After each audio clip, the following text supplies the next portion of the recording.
Shalom, shalom. Nous sommes dans votre émission Farel Image JTC. Aujourd'hui, je suis la sœur Esther Emmanuel. Nous sommes là pour la marche pour Jésus. Aujourd'hui, les enfants de Dieu ils sont là pour témoigner Jésus. Donc, suivez cet événement avec nous et on va voir qu'est-ce que les enfants de Dieu en pensent. Chacun va témoigner sa foi pour Jésus. Que le Seigneur vous bénisse.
Dieu un jour il est venu et il m'a touché, il a touché ma vie, il a transformé ma vie.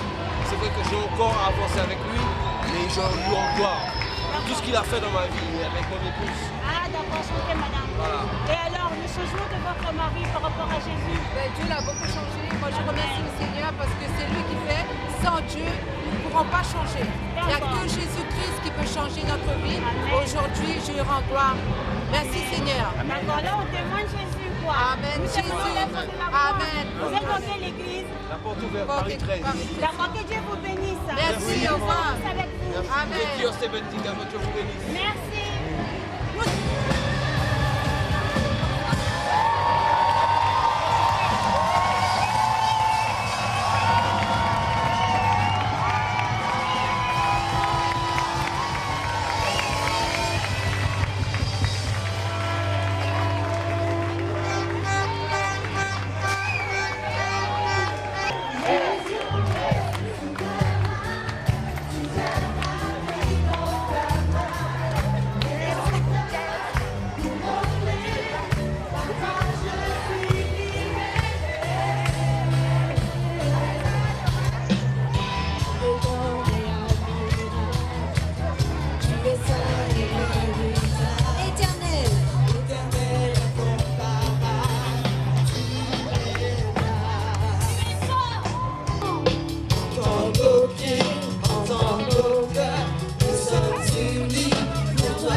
Le Dieu d'Abraham, d'Isaac et Jacob, nous sommes devant toi, car toi tu sondes le cœur et le rein.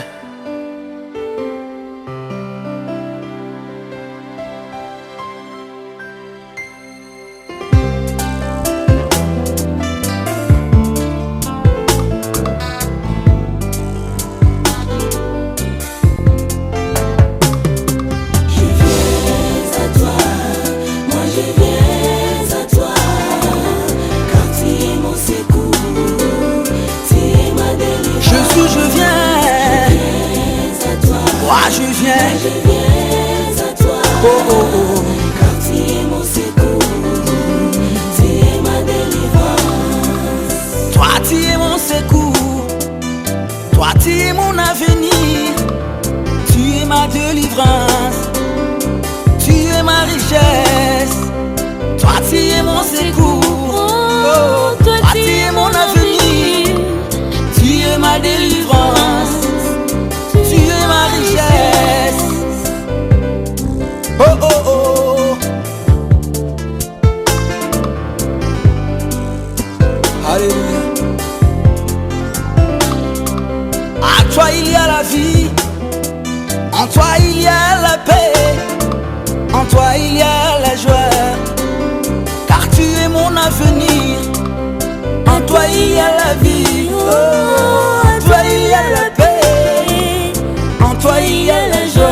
à toi.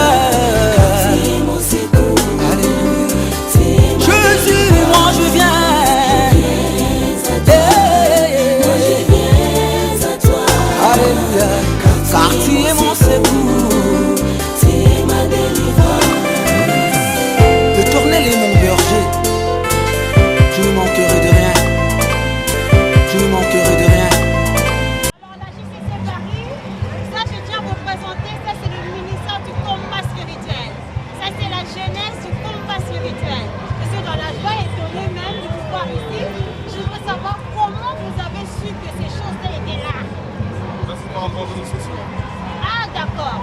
Là maintenant, qu'est-ce que vous êtes venu faire quoi là? On a marché pour Jésus comme on a dit la marche pour Jésus. Ah, mais oui, mais c'est quoi le témoignage? Qu'est-ce qui t'a poussé de venir? Non, mais c'est un message très fort dans le sens où la parole de Dieu se déclare que si vous reniez, enfin Jésus disait à ses disciples que si on vous si vous me reniez, moi aussi je vous reniez devant mon Père. C'est le de témoignage que nous faisons passer à notre Seigneur aujourd'hui, nous marchons pour son nom et pour montrer au monde entier aussi que nous sommes là pour témoigner notre foi pour Jésus-Christ, ce qu'il a fait pour nous.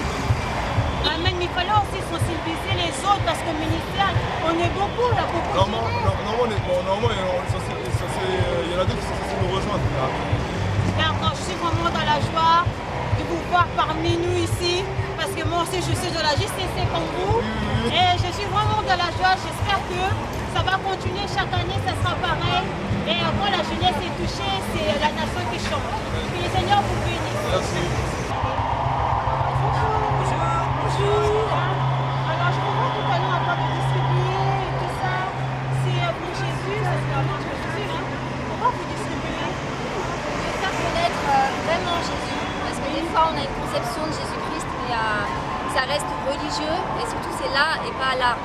Et on dit vraiment que Jésus, il faut le rencontrer personnellement. Il faut faire une rencontre personnelle avec le Seigneur. D'accord. Et qu'est-ce que c'est? Jésus a fait pour vous?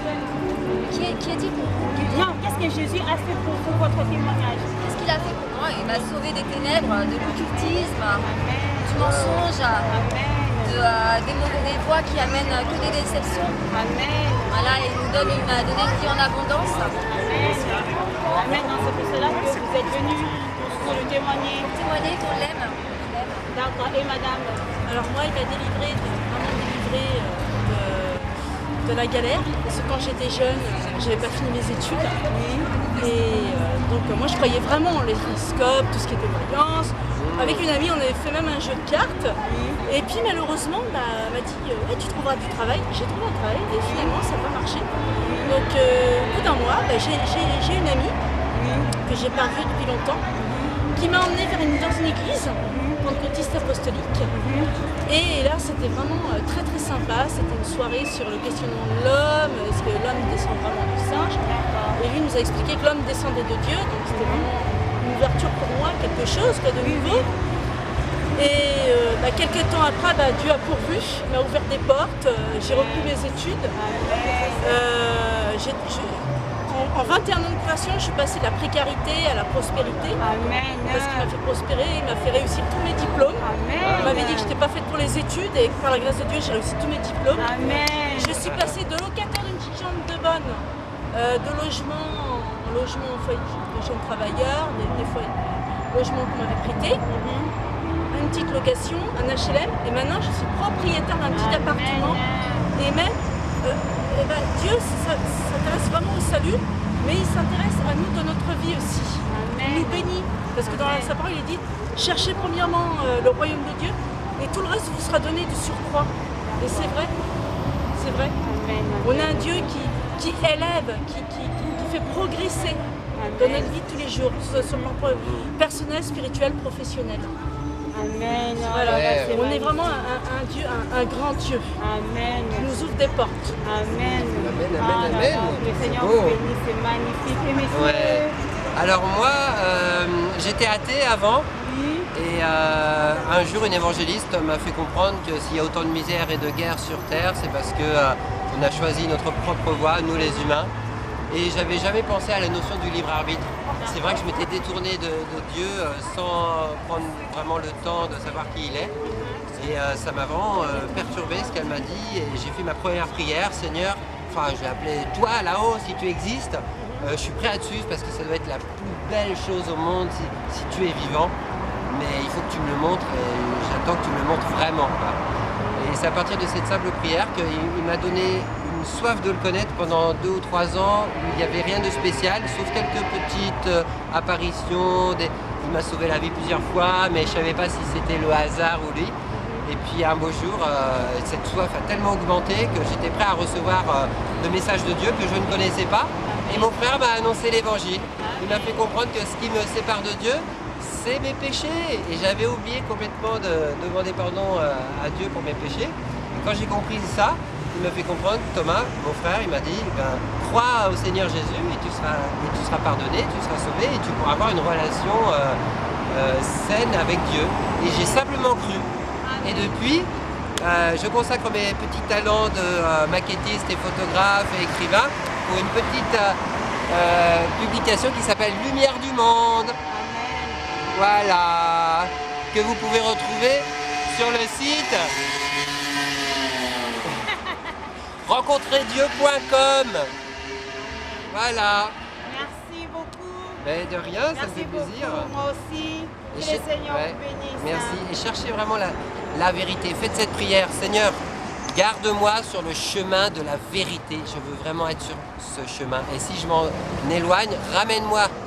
Parce que c'est la vérité qui nous rend réellement libres, comme le Seigneur a dit. Amen. Et la vérité, c'est cette sincérité de cœur et cette volonté de toujours vouloir connaître qui est Dieu à chaque fois un peu plus. Et il faut prier ça, parce qu'on oublie de le prier. Et ça enlève l'hypocrisie dans notre cœur.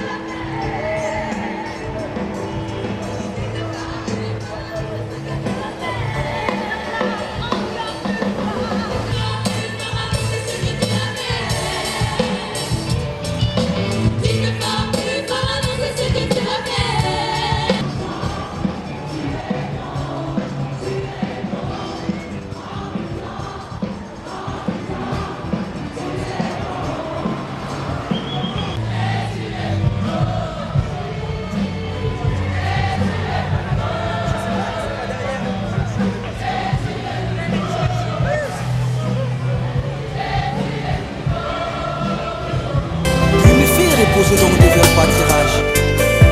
Oh, oh, oh. Mon berger. Alléluia. Je ne manquerai de rien. Il me fait reposer.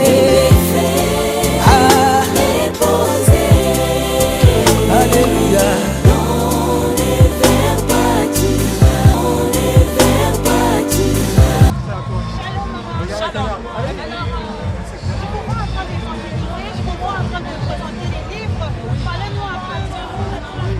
Je suis l'élu, la pointe de l'Éternel, et c'est lui sur qui je mise, je compte mon époux officiel, c'est Jésus-Christ de Nazareth. Donc il m'a rappelé en esprit en 2011 et en 2012, il m'a amené pour visiter le royaume ténébreux, le royaume de repos. Le royaume ténébreux, l'enfer veut dire le tourment éternel. Et le repos veut dire le paradis, le repos éternel. Donc j'ai visité ce lieu en 2011 et en 2002. Et depuis lors, il m'a dit, va dans toutes les nations, va annoncer que je suis vivant. Et sache qu'il y a mes envoyés en enfer. Et sache aussi qu'il y a mes enfants en enfer. Or l'enfer était fait pour le diable. Va leur annoncer que l'enfer est une réalité et que je suis Jésus-Christ de Nazareth ressuscité le 3e jour, où je suis assis à la droite du Père, où je viendrai juger les vivants et les morts. Donc je vais de métro en RER, partout où il y a vie, mes frères et sœurs musulmans, parce que le Cameroun est musulman d'un côté, anglophone d'un côté, je vais annoncer la bonne parole, je lutte avec la police, la gendarmerie, mais Jésus est vainqueur. Parce qu'il m'a dit, j'ai vaincu le monde et vous vaincrez le monde. Alors, qu'est-ce que vous avez à dire? Parce que j'ai constaté qu'il y a beaucoup de jeunes, il y a plusieurs églises qui sont là pour conseiller aux jeunes aujourd'hui. Je conseille aux jeunes, puisque j'ai aussi 2 enfants, ma princesse Sonia a 25 ans, son frère Christ-Aimé aura 15 ans en décembre, que j'aime beaucoup et j'aime la jeunesse. Nous jeûnons, nous prions 24 heures sur 24. J'étais encore évangélisée hier.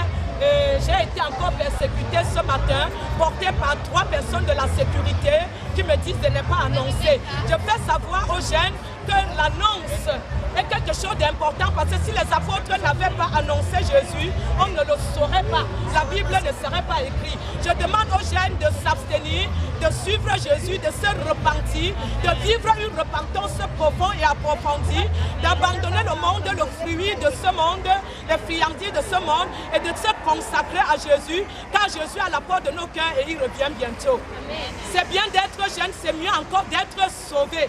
Car qu'est-ce qu'à l'homme de tout amasser les trésors de la terre et demain et perdre son âme. Et il nous dit aussi à Luc 10, 19, il nous dit, je vous ai donné l'autorité de dominer sur l'esprit de scorpion, les esprits maléfiques. Et donc nous sommes la lumière de ce monde et la lumière lui au milieu des ténèbres.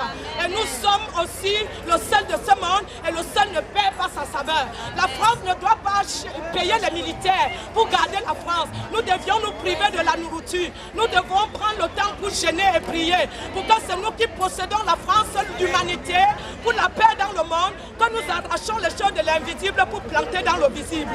Donc le chrétien, la chrétienne a sa responsabilité de prendre l'humanité en main et d'annoncer l'évangile. Parce que sans annoncer l'évangile, partout où je vais, j'ai la lutte, mais je sors victorieux de la vallée de Baca. Parce que je le fais avec Jésus-Christ de Nazareth. Donc je conseille aux jeunes de vivre une vie de consécration. Quand tu te consacres à Jésus-Christ, le mari est en Jésus-Christ, la femme est en Jésus-Christ. Vous priez pour notre président de la République, bénissez-le, c'est la parole qui nous dit. Nous bénissons chaque ministre, chaque maire de France, chaque député, chaque sénateur, chaque dans cette nation, le président et toute son assemblée, qu'ils se mettent à genoux tous les jours et qu'ils disent, Père, apprends-moi à juger la nation avec justice et droiture, parce qu'une nation qui est gouvernée par ceux qui ont le cœur dans le Seigneur est une nation heureuse. Voilà ce qui nous attend dans cette terre qui a envoyé dans les 4 coins du monde des gens prêcher l'évangile. Moi, je suis un résultat d'une Française qui a fait une Sainte Seine et qui a prêché l'évangile de Dieu vivant, qui est accessible et qui n'a pas d'intermédiaire. Donc je peux parler avec lui, elle a prêché, elle s'est fait assassiner juste ensuite. Mais je suis là avec le Seigneur parce qu'il y a quelqu'un qui a payé le prix pour que la France revienne dans le Seigneur.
donne ma force chaque jour.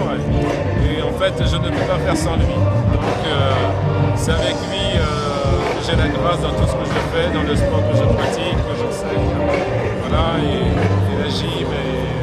Et je le fais partager avec tous les élèves, avec tous les gens que je rencontre. Et depuis que vous avez rencontré Jésus dans votre vie, depuis qu'il est rentré dans votre vie, quel changement vous avez constaté dans votre vie d'avant et maintenant?